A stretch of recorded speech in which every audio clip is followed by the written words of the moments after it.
Peuple de Dieu, bien-aimé dans la foi, loué soit Jésus-Christ, et bienvenue à notre menu de méditation de l'Évangile du jour. Ce matin, nous méditons un extrait de l'Évangile de Jésus-Christ selon saint Marc, au chapitre 6, les 6 premiers versets. Le scandale du familier. Jésus revient chez lui. Il ne va pas vers des étrangers, mais vers les siens. Et c'est là qu'il est rejeté, non pas parce qu'il fait le mal, mais parce qu'il est trop connu. N'est-ce pas le charpentier, disent-ils? Autrement dit, nous savons d'où il vient, donc il ne peut pas nous dépasser.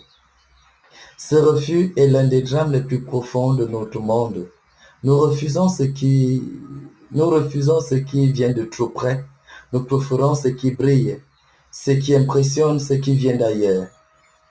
Le familier nous rassure, mais il nous empêche parfois de grandir.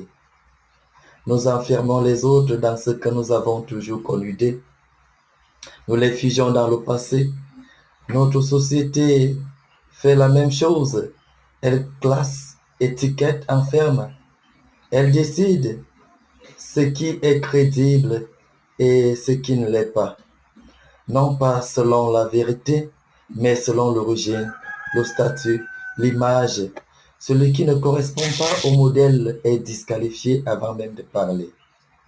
Jésus dérange parce qu'il brise les cases et rappelle que Dieu peut parler à travers un ouvrier, une femme, un pauvre, un enfant, un exclu.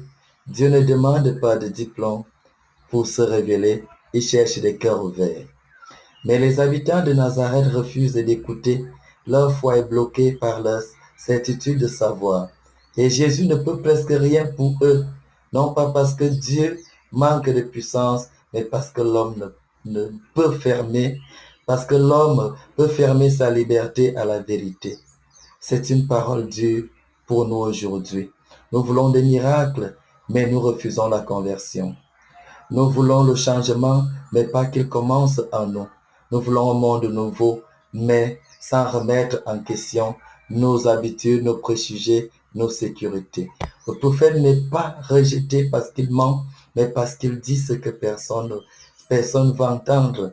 Il révèle ce que nous préférons cacher et dérange nos conforts. Marc conclut que Jésus s'étonne de leur manque de foi. Dieu s'étonne de notre fermeture.